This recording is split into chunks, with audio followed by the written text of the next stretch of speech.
अस्सलाम वालेकुम, मेरा नाम बिलाल है और मैं एक बुक का रिव्यू दूंगा जिसका नाम डार्क मैटर है।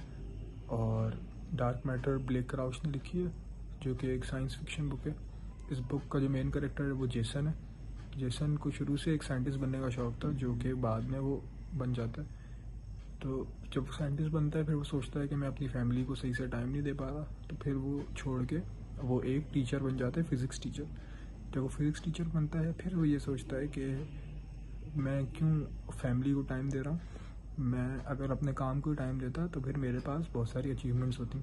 उसके दोस्त भी साइंटिस्ट होते हैं जिनके पास बहुत सारी अचीवमेंट्स हैं, और वही उसको कहते हैं कि तुम फैमिली को टाइम ना दो और तुम भी एक साइंटिस्ट बन जाओ वापस, और हमारी तरह तुम भी बहुत सारी अचीवमेंट्स ले लो।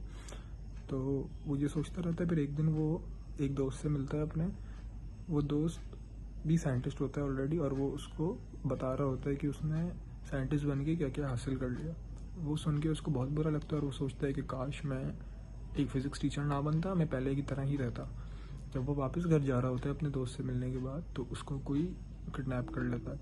और जब उसको कोई किडनैप करता है, जब उसकी आँख खुलती है, तो वो जो बंदा उसको किडनैप कर रहा होता है वो उसको इंजेक्शन लगा रहा होता है।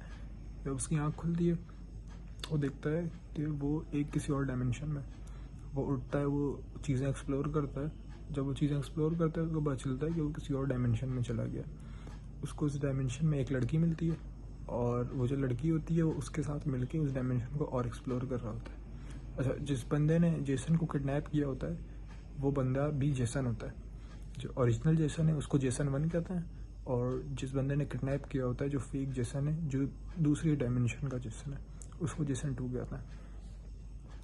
अब जब ये लोग एक्सप्लोर कर रहे होते हैं, तो जो जेसन 2 होता है वो जेसन की फैमिली के साथ जाकर रहना शुरू कर देता है, और उसकी फैमिली को नहीं पता होता है कि ये एक फेक जेसन है। जब ओरिजिनल जेसन दूसरी डायमेंशन में एक्सप्लोर कर रहा होता है, वो उस डायमेंशन से बाहर आने के लिए उस लड़की के साथ एक बॉक्स बनाता है। वो एक होता है ब्लैक बॉक्स। उस ब्लैक बॉक्स का काम ये होता है कि वो एक डायमेंशन से दूसरी डायमेंशन में ट्रैवल करवा देगा। ये लोग जब वो बॉक्स बना लेते हैं, इनका जो मेन मकसद होता है वो होता है कि ये ओरिजिनल जो जिस डायमेंशन से ये जेसन आया है उसी डायमेंशन में चले जाए। लेकिन वो ब्लैक बॉक्स इनको किसी और डायमेंशन में भेज रहा होता है। जब ये उस ब्लैक बॉक्स के अंदर जाते हैं, तो उस ब्लैक बॉक्स के अंदर अलग अलग कमरे होते हैं। हर कमरे के बाद कोई और डायमेंशन होती है। ये लोग अलग अलग डायमेंशंस में जाते हैं, और हर डायमेंशंस में चीज़ें तकरीबन सेम होती हैं, लेकिन कुछ कुछ चीज़ों से जेसन पकड़ लेता है। जैसे किसी डायमेंशन में, हर डायमेंशन में जेसन अलग तरह का होता है।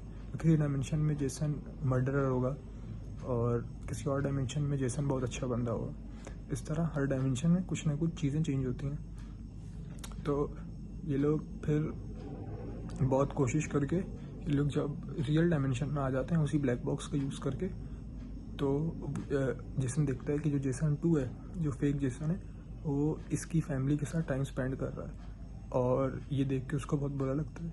तो वो प्लान बनाता है, अपनी फैमिली को आगे पहले बताता है कि मैं रियल जेसन हूँ, और वो जो है वो एक फेक जेसन है। तो ये फिर प्लान बनाता है कि हम लोग किसी और डायमेंशन में चले जाएंगे। तो उसी ब्लैक बॉक्स का यूज़ करके फिर ये लोग किसी और डायमेंशन में जाके शुरू से अपनी लाइफ शुरू करते हैं।